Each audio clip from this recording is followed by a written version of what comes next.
मैं प्रेस के लोगों का धन्यवाद देना चाहता हूं और हर चुनाव की तरह इस बार भी मुझे वोट डालने के लिए अपने गांव सैफई आना पड़ा और सैफई में हमेशा वोट डालता हूं।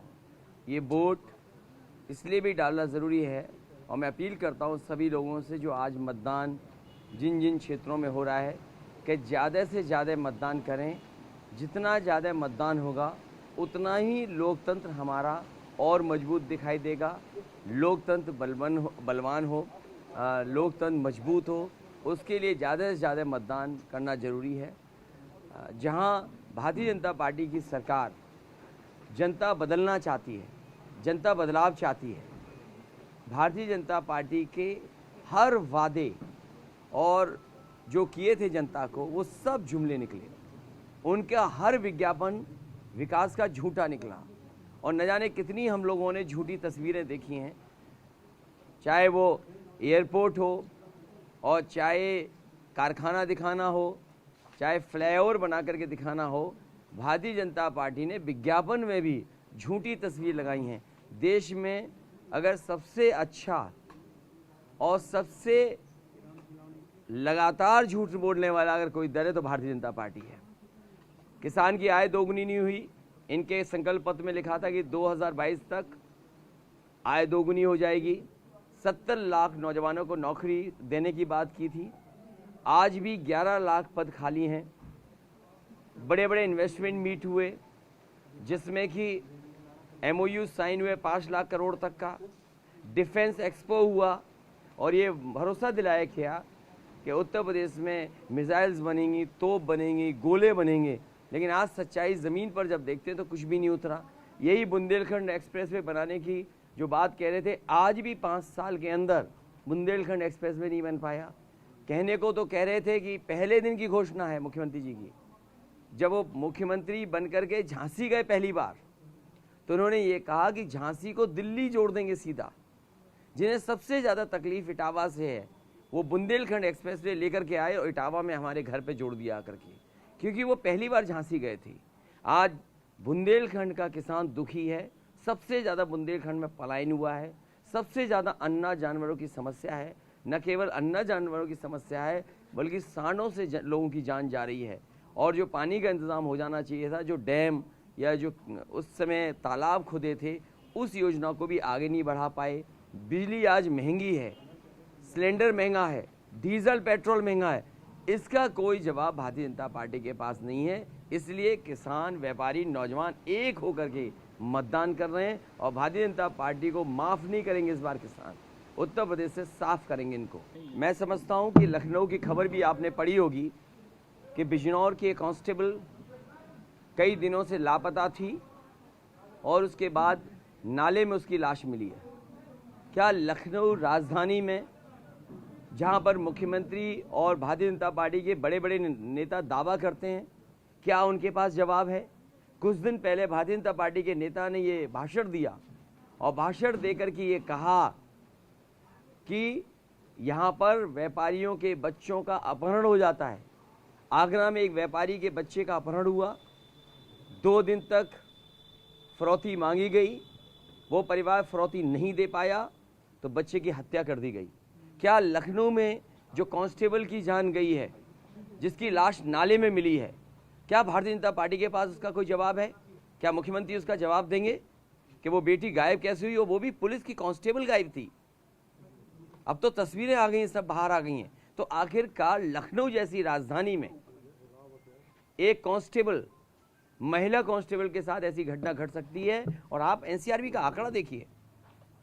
NCRB का आंकड़ा ये कहता है कि सबसे ज्यादा असुरक्षित अगर कहीं महिलाएं, बेटियां हैं तो वो उत्तर प्रदेश में हैं।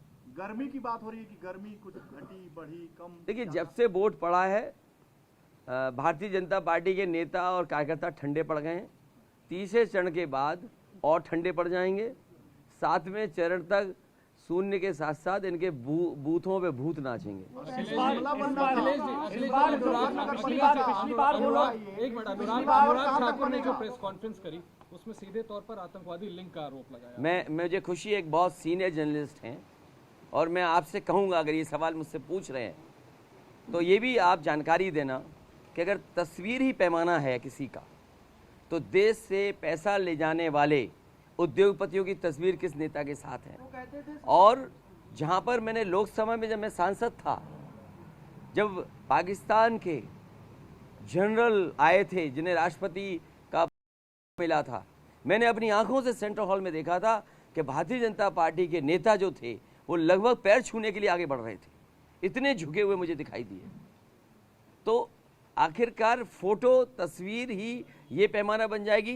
तो ये बताओ भारतीय जनता पार्टी पे ना क्या क्या आरोप लगेंगे। और मैं तो मिलिट्री स्कूल से पढ़ा हूँ, जो आपके सबसे बड़े अधिकारी हैं, जिस तरह के स्कूल से मैं पढ़ा हूँ उसी तरह के स्कूल से वो पढ़े हैं। अगर मैं उनके साथ हूँ तो वो भी मेरे साथ हैं। और जहाँ तक सवाल अनुराग ठाकुर का है, वो मंत्री हैं, जिस समय की घटना हुई होगी ब्लास्ट, उसी के आसपास हमें और वो सब लोग एक गाड़ी में बैठ कर के डिफेंस की ऑफिस में गए थे। वहाँ पर टेरिटोरियल आर्मी की कोई बहुत ट्रेनिंग थी।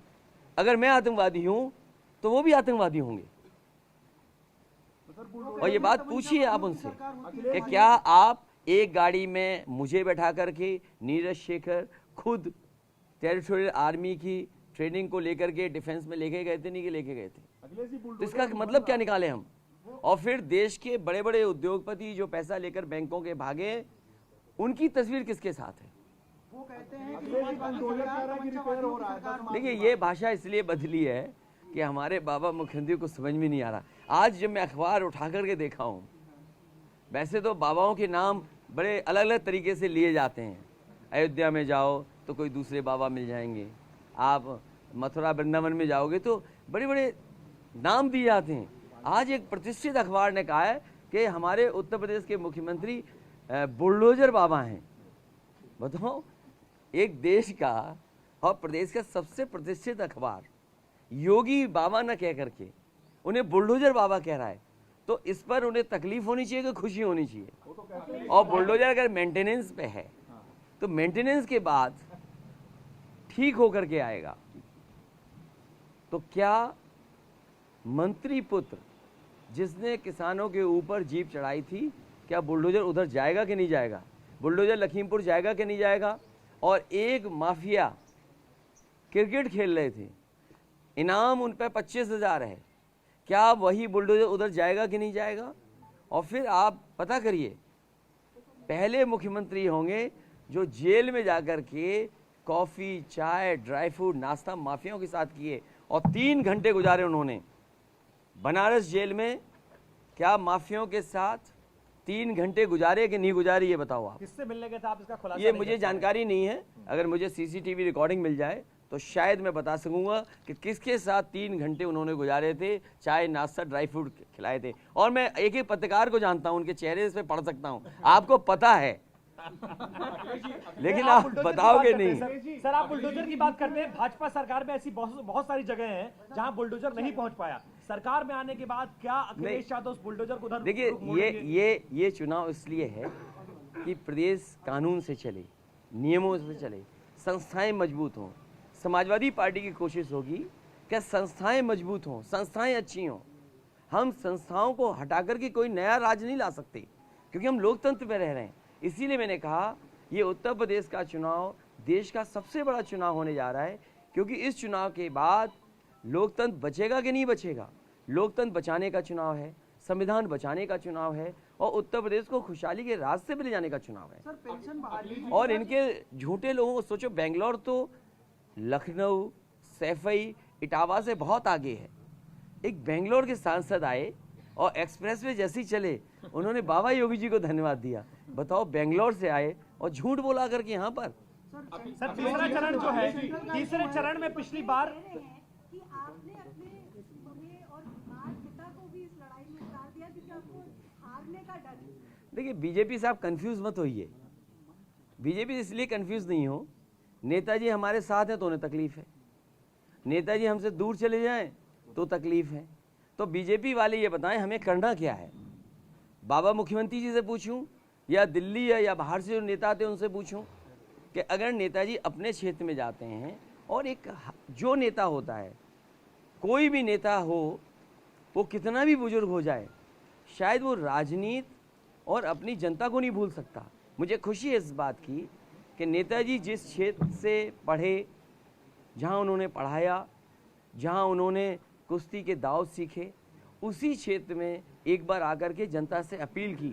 ये हमारे लिए गर्व की बात है, सौभाग्य की बात है, और हम सभी समाजवादियों के लिए कि नेताजी इतने बड़े नेता जिन्होंने इस पार्टी को बनाया, वो एक बार समर्थन में उतरे और पार्टी के लिए वोट मांग रहे हैं। ये बीजेपी के चक्कर में मत आइए।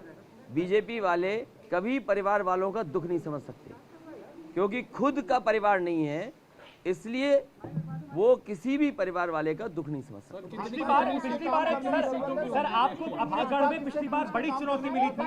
इस बार क्या आपको लग रहा है कोई से किसी तरह की चुनौती, और कितनी सीटें आप जीत रहे हैं आपको लगता है? देखिए, मैं जो आकलन कर सकता हूँ और आकलन कर रहा हूँ, मैं पहले दूसरे चरण में ही समाजवादी पार्टी ने शतक लगा दिया है।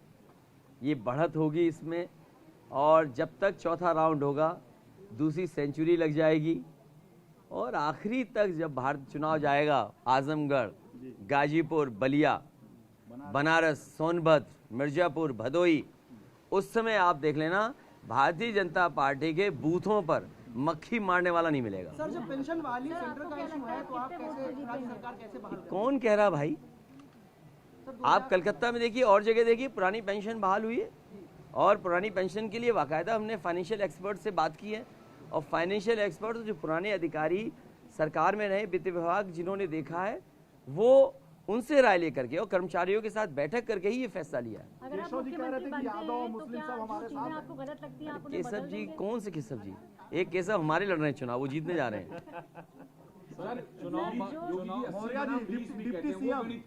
देखिए, 80 बनाम 20 हमारे बुलडोजर बाबा जी को समझ में नहीं आ रहा है। 80% जनता समाजवादी पार्टी और गठबंधन के साथ है, 20% उनसे नाराज है, तो 100% जनता भारतीय जनता पार्टी को हटाना चाहती है।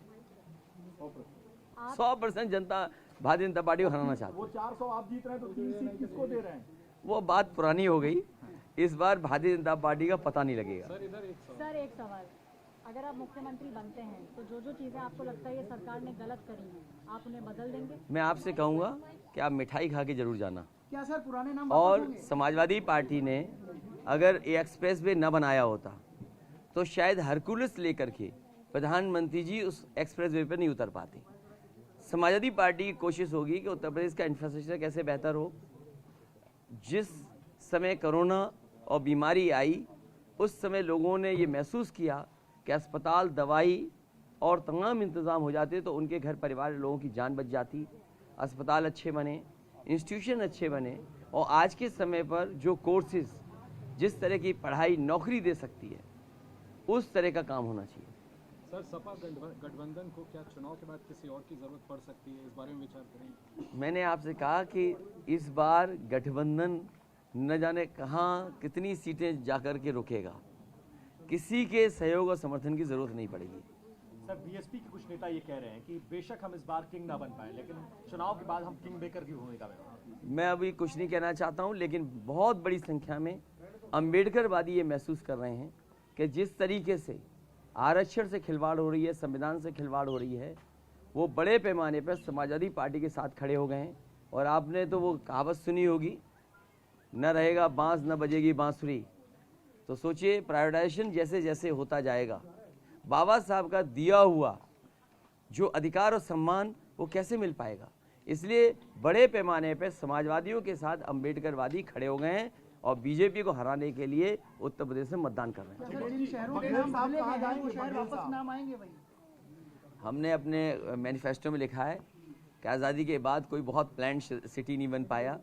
भारतीय जनता पार्टी का आपने स्मार्ट सिटी वाला भी देखा होगा। इसलिए 2 नए शहर, या अगर संभावनाएं होंगी तो नए शहर कैसे बसें, उस दिशा में समाजवादी पार्टी सरकार में काम होगा। अखिलेश जी, शिवपाल जी कह रहे हैं कि मेरे और अखिलेश यादव के बीच में ये कंपटीशन है कि कौन ज्यादा मतों से जीतेगा, तो वो कह रहे हैं कि वो जीतेंगे। मैं तो चाहता हूं, क्योंकि मैं खुद वोट देकर आया हूं, तो चाचा ही जीते। सर, करहल में बघेल साहब आपके सामने, इसको कुछ चुनौती मानते हैं? उनकी बात अगर मानोगे, वो अपने बघेल समाज में कह रहे हैं जाकर के कि मुझे जिता दो तो सुप्रीम कोर्ट में मैं जज बनवा दूंगा, हाई कोर्ट में हमारी बिरादरी के जज बन जाएंगे। सोचिए बात, ये बातें कह सकते हो?